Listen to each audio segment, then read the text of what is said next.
ആളുകളും അൽഹംദുലില്ലാഹ് ഈ വഅദിന്റേതായിട്ടുള്ള ഒരുപാട് ദിവസങ്ങളായി ഈ കാസർഗോഡ് ജില്ലയിൽ വഅദിന് വരുമ്പോൾ പല സുഹൃത്തുക്കളും വിളിച്ചുകൊണ്ട് പറയുന്നു, എന്റെ മരണപ്പെട്ടു പോയ എന്റെ ഉപ്പാക്ക് വേണ്ടി ദുആ ചെയ്യണം. എല്ലാ ദിവസവും വഅദിന് പോകുമ്പോൾ എന്നോടൊപ്പം ഉണ്ടായിരിക്കുന്ന എന്റെ പ്രിയപ്പെട്ട സുഹൃത്ത് അഷ്റഫ് സാഹിബ് എപ്പോഴും പറയും, ഉസ്താദേ എനിക്ക് വേണ്ടി ദുആ ചെയ്തില്ലെങ്കിലും എന്റെ മരണപ്പെട്ടു പോയ എന്റെ ഉപ്പാക്കും ഉമ്മാക്കും വേണ്ടിയിട്ട് ദുആ ചെയ്യണം. അല്ലാഹു റബ്ബുൽ ഇസ്സത്തായ തമ്പുരാൻ അവരുടെ ഖബർ ജീവിതം സ്വർഗ്ഗീയ ആരാമമായി കൊടുത്ത് അനുഗ്രഹിക്കുമാറാകട്ടെ. എന്റെ ബഹുമാനമുള്ള സഹോദരങ്ങളെ സൂക്ഷിക്കണം. അതുകൊണ്ട് മാതാവിന്റെ പിതാവിന്റെ പൊരുത്തമില്ല എങ്കിൽ അവന്റെ ജീവിതം ഇസ്ലാമികപരമായിട്ടുള്ളതാവുകയില്ല. മുഹമ്മദുർ റസൂലുള്ളാഹി സ്വല്ലല്ലാഹു അലൈഹി വസല്ലം അതുകൊണ്ട് അവരുടെ പൊരുത്തം വേണം. രണ്ടാമതായിട്ട് അല്ലാഹുവിന്റെ റസൂൽ പറയുകയാ, മുസൽമാന്റെ ജീവിതത്തെ സംബന്ധിച്ചിടത്തോളം അവൻ പലിശയുമായിട്ട് ബന്ധപ്പെടാൻ പാടില്ല. അല്ലാഹുവിന്റെ റസൂൽ പറയുകയാ, എന്റെ ശബ്ദം ശ്രവിക്കുന്ന മുഗ്രാല് പുത്തൂരുകാരോട് എന്റെ പ്രിയമുള്ളവരെ, സ്നേഹത്തിന്റെ വിനയത്തിന്റെ ഭാഷയിൽ ഷമീർദാരി പറയുകയാ, ഒരിക്കലും പലിശയുമായിട്ട് ബന്ധപ്പെട്ട ഒരു ജീവിതം നമ്മൾ ഉണ്ടാക്കിയെടുക്കല്ലേ. രാജ്യത്താണെന്ന് പലിശയ്ക്കുന്ന കാശെടുക്ക, ഏറ്റവും നല്ലതുപോലെ കഴിയുക. ഗൾഫ് രാജ്യത്ത് നിൽക്കുന്ന എന്റെ പ്രിയപ്പെട്ട ഉപ്പാ, നിന്റെ മക്കളുടെ ഉദരത്തിലേക്ക് അവിടെ നിന്ന് പലിശന്റെ കാശെടുത്തുകൊണ്ട് അയച്ചു കൊടുക്കല്ലേ. അത് ഹറാമിയത്തിന്റെ മുതലാ. ഏറ്റവും കൂടുതൽ നല്ലതുപോലെ പലിശന്റെ കാശെടുക്കാൻ നമ്മുടെ ഇവിടത്തേക്കാളും സുലഭം ഗൾഫ് രാജ്യം. അവിടെ നിന്ന് കാശെടുത്തിട്ട് ഇവിടെ നിന്ന് മക്കളുടെ സ്കൂളിന്റെ കാര്യം പറയുമ്പോൾ, ഭാര്യ വസ്ത്രത്തിന്റെ കാര്യം പറയുമ്പോൾ, അവിടെ നമ്മൾ ഒരിക്കലും നമ്മുടെ ജീവന് അല്ലാഹു തആല നല്ലൊരു ആഫിയത്ത് ഇട്ടേക്കുന്നിടത്തോളം കാലം എന്റെ ശബ്ദം ശ്രവിക്കുന്ന ഓരോരുത്തരും മനസ്സിലായിക്കോ, പലിശയുമായിട്ട് ബന്ധപ്പെട്ട ഒരു ഇടപാടും നമുക്ക് വേണ്ട. പലിശയുമായിട്ട് ബന്ധപ്പെട്ട ഒരു ഇടപാട് നമുക്ക് വേണ്ട.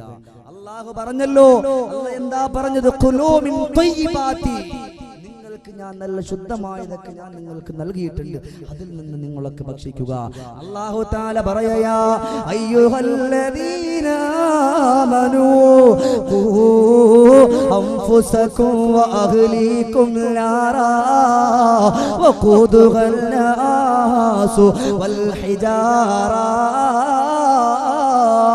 ഖൂ അൻഫുസകും, സ്വന്തമായി നിങ്ങൾ സ്വന്തമായി നിങ്ങൾ ഒരിക്കലും ഹറാമിലേക്ക് പോകരുത്. പിന്നെ മാത്രമല്ല വഅഹ്ലീകും, നിങ്ങളുടെ ഭാര്യ, നിങ്ങളുടെ മക്കൾ, ആർക്കൊക്കെ നിങ്ങൾ ചിലവിന് കൊടുക്കുന്നോ അവരെ മുഴുവനും നിങ്ങൾ സൂക്ഷിക്കണം. എന്തിൽ നിന്നാ? അന്നാറാ, നരകത്തിന്റെ പടുകുഴിയിൽ നിന്ന്. പടുകുടിയിൽ നിന്ന്. ശ്രദ്ധിച്ചോ പ്രിയപ്പെട്ടവരെ, അധികമാരെ ഇരുത്തിയൂല. കൃത്യം 2 മണിക്കൂറിനുള്ളിൽ ഇൻഷാ അല്ലാഹ് എന്റെ വാദം ഞാൻ അവസാനിപ്പിക്കും. അതുകൊണ്ട് ശ്രദ്ധിച്ചു കേട്ടോ. അല്ലാഹുവിന്റെ റസൂൽ ഓതി കൊടുത്തുവല്ലോ, ഖൂ അൻഫുസകും വഅഹ്ലീകും നാറാ വഖൂദുഹൻ നാസു വൽ ഹിജാറാ. അതുകൊണ്ട് ഒരിക്കലും മക്കളെ ഹറാമിയത്തിന്റെ കാശ് കൊടുക്കല്ലേ, പലിശന്റെ മുതൽ കൊടുക്കല്ലേ, പിടിച്ചു മറിച്ച മുതൽ കൊടുക്കല്ലേ. കച്ചവടം ചെയ്തിട്ട്, കള്ളക്കച്ചവടം ചെയ്തിട്ട് അതിനകത്തുള്ള കാശ് നിങ്ങളുടെ മക്കളിലേക്ക് നിങ്ങൾ കൊടുക്കല്ലേ.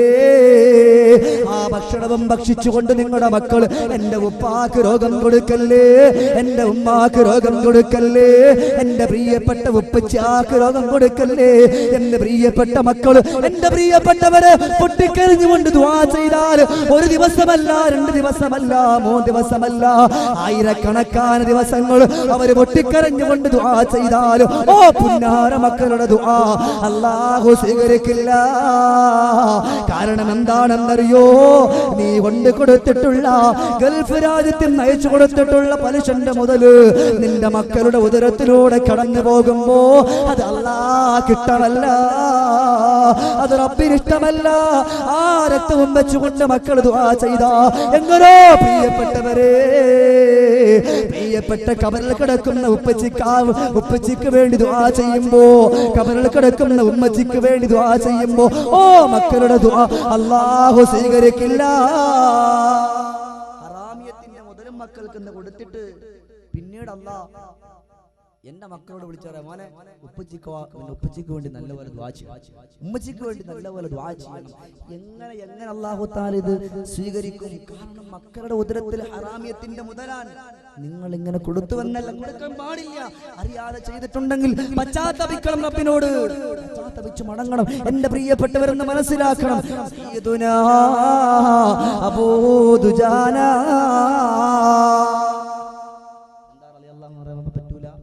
അപ്പുറത്തെ വീട്ടിലുള്ള പിന്നെ അബൂബക്കറുടെ പേരല്ലേ പറഞ്ഞു. ലോകത്തിന്റെ നേതാവിന്റെ പ്രിയപ്പെട്ട സ്വഹാബിയായ സയ്യിദുനാ അബൂ ദുജാന റളിയല്ലാഹു തആല അൻഹു. പാവപ്പെട്ടവനാണ്, നമ്മളെ പോലെ സാധു മനുഷ്യനാ. അന്ന് ജോലിക്ക് പോയാൽ അന്ന് കിട്ടുന്ന കാശ് കൊണ്ടാണ് മക്കളുടെ ഉപജീവനം നടത്തുക.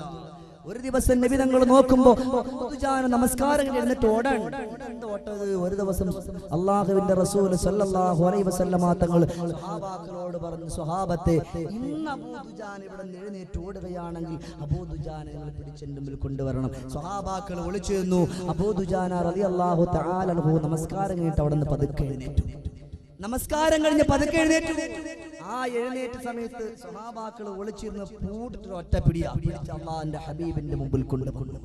നബി തങ്ങൾ ചോദിച്ചു, അബൂ ദുജാന നിനക്ക് നിന്റെ റബ്ബിനോടൊന്നും ചോദിക്കാൻ? അള്ളാഹുവിന്റെ റസൂൽ സല്ലല്ലാഹു അലൈഹി വസല്ലം തങ്ങൾ ചോദിക്കുന്നു, അല്ല അബൂ ദുജാന നിനക്ക് നിന്റെ അള്ളാഹിനോടൊന്നും ചോദിക്കാനില്ലേ?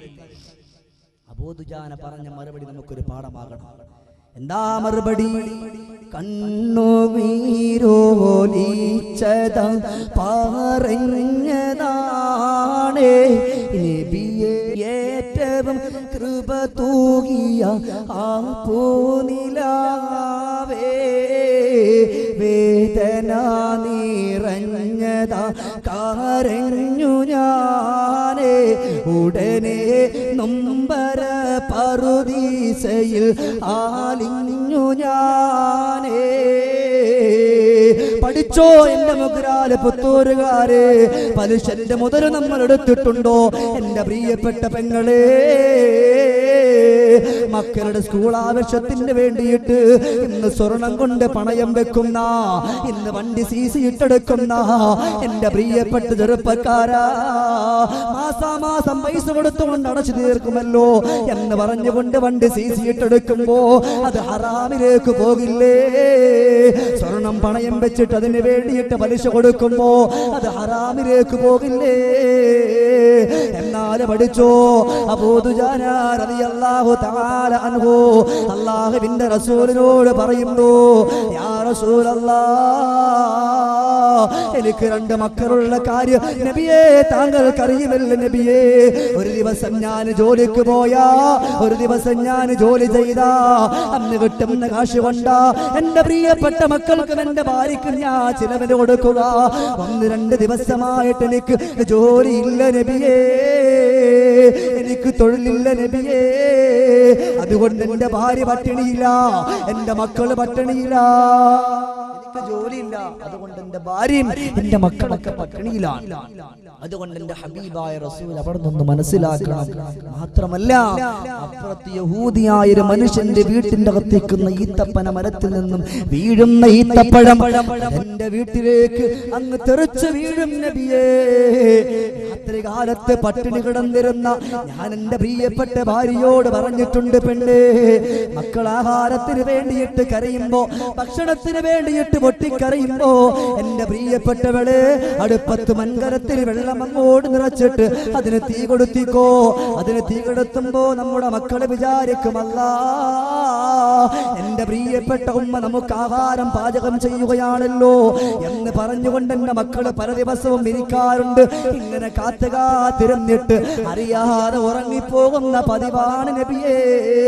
ഇനിയും ഞാൻ ഇവിടെ ഇരുന്ന് പോയാ, ഇനിയും ഞാൻ ഇവിടെ നിന്ന് പോയാ എന്റെ പ്രിയപ്പെട്ട വിശന്നുകൊണ്ട് ഉറങ്ങിപ്പോയ എന്റെ പുന്നാര മക്കൾ ഇഴഞ്ഞിഴഞ്ഞ് വീട്ടിന്റെ വെളിയിലേക്ക് ഇറങ്ങും നബിയേ.